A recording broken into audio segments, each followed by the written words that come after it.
इस बार क्षेत्र की जनता ने अपना नेता चुन लिया है और वार्ड संख्या 35 में हम मौजूद हैं। वार्ड संख्या 35 जो कुशीनगर ज़िले में एक बहुत बड़ा महत्व रखता था ये सीट, क्योंकि ये बहुत चर्चित सीट रहा है। राजन शुक्ला हमारे साथ मौजूद हैं जो इस बार एक ऐसा इतिहास रचे हैं, वो कुशीनगर के इतिहास में दर्ज होगा ये इतिहास।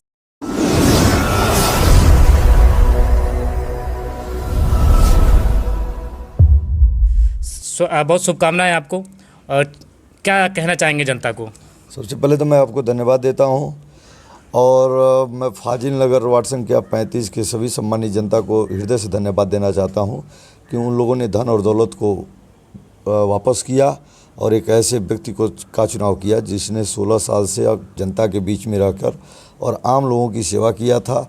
चाहे वो छात्र हित की लड़ाई हो, चाहे किसान हित की लड़ाई हो, चाहे बिजली की लड़ाई हो, या आवाम की आवाज़ उठाने की बात रही हो, चाहे कभी भी कोई निर्दोष व्यक्ति प्रताड़ित रहा तो मैंने 16 साल तक उसकी आवाज़ बनने का काम किया। इस नाते जनता ने मुझे भारी संख्या में वोट करके 16,000 वोट किया, यानी 28,000 वोट मेरे वार्ड में पोल हुआ था और 16,000 वोट उन्होंने सिर्फ मेरे नाम पर दिया, मुझे दिया। पार्टी, पौवा और धन दौलत सबको नकारने का काम जनता ने किया है। अच्छा, राजनीति के तमाम धुरंधरों को जिस तरह पटकनी मिली है इस बार चुनाव में, तो उसको लेकर क्या कुछ कहना चाहेंगे?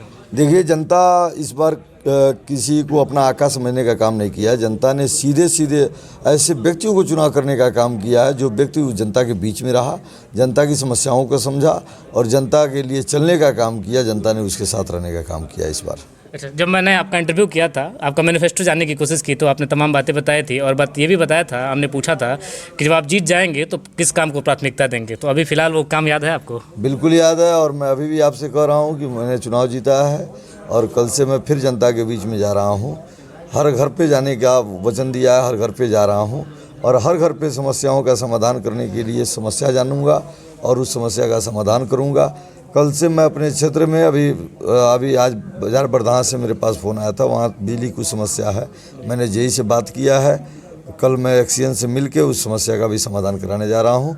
और भी मैं अपने साथियों से कहना चाहूँगा, अपने नौजवान साथियों से कहना चाहूँगा, जैसे उन लोगों ने चुनाव में मेरे साथ कदम से कदम मिलाया और बड़ी ऊर्जा के साथ और उत्साह के साथ मुझे चुनाव जिताने का काम किया, ठीक उसी प्रकार मैं फिर नौजवानों को एक जिम्मेदारी देना चाहता हूं कि कोई भी नौजवान जो हमारे क्षेत्र का हो, फाइनर क्षेत्र का हो, कुशीनगर जनपद का हो, वो मुझे अपना नेता समझे न समझे, अपना भाई समझे न समझे, लेकिन जब भी किसी जनता की समस्या आवे तो ज़रूर मुझे याद करे। मैं जनता की समस्या के लिए सदैव खड़ा रहने का काम करूँगा। या और दूसरी चीज़, विकास के संदर्भ में मैंने आपसे पहले भी बताया था और आज भी बताया हूँ कि मेरा मोटो होगा कि वार्ड संख्या 35 में कुशीनगर जनपद में सबसे ज़्यादा अगर विकास कहीं हो जिला पंचायत के स्तर से तो वार्ड संख्या 35 में होगा। यह आपको देखने को मिलेगा। साल भर बाद आपसे पुनः चाहूँगा कि आप आगे इंटरव्यू लीजिएगा। मैं साल भर में ही साबित कर दूँगा कि वार्ड संख्या 35 में क्या क्या काम हुए हैं। जैसे मैंने तमाम प्रत्याशियों से पूछा है कि इस बार चुनाव में नई बदलाव आई है, जनता ने अपना नेतृत्व बदला है इस बार, और वाकई क्षेत्र की राजनीति में बदलाव हुआ है। तो क्या आप कह रहे 1 साल बाद फिर आएंगे? तो हमने तमाम लोगों से पूछा भी है और आपसे भी कहीं ना कहीं पूछा है कि क्या हर साल का खाका तैयार करके आप जनता के बीच रखेंगे कि आप क्या क्या काम कर रहे हैं? बिल्कुल, मैं खाका तैयार करके रखने की बात नहीं है। मैं तो जनता के बीच में रहूंगा और जनता के बीच में काम करूंगा, तो मुझे जनता को बताने की जरूरत पड़ेगी नहीं कि आप मैंने ये काम किया, जनता स्वयं उसे देख लेगी। बिल्कुल। और जो लोग कहते हैं खाका तैयार करके उसका प्रचार प्रसार करूंगा, वे लोग वास्तविक रूप से ज़मीन पे काम करने का काम नहीं करते। वे लोग फाइल में काम करते हैं और फाइल को ही प्रचार में लगा देते हैं। मतलब आप आडंबर की राजनीति से उठकर ऊपर काम करना चाहते हैं? बिल्कुल, मैं ज़मीनी स्तर पर चला हूँ, ज़मीनी स्तर पर रहूँगा और ज़मीनी स्तर पर विकास को लाने का काम करूँगा। दूसरी चीज़, मैंने आपसे एक वादा किया था कि मैं वार्ड संख्या 35 के हर गांव में वृद्धा, विधवा और विकलांग पेंशन के लिए चौपाल लगाऊंगा। आज भी कह रहा हूं कि अभी कुछ ही दिन बाद मेरा यह कार्यक्रम चालू होगा।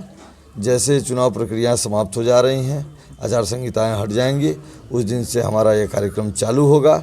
मैं BDO साहब से मिलके और वहाँ जिला समाज कल्याण अधिकारी से मिलके हर स्तर पर कोई भी बुजुर्ग, कोई भी विधवा और कोई भी वृद्धा, विकलांग, कोई व्यक्ति बचेगा नहीं, सबको पेंशन दिलवाने का काम करूंगा। सरकार की जो भी योजना होगी, चाहे वो सरकार किसी की हो, योजना को जनता के पास पहुंचाने का काम मेरा है और मैं करूंगा। चलिए, बहुत शुभकामनाएं आपको।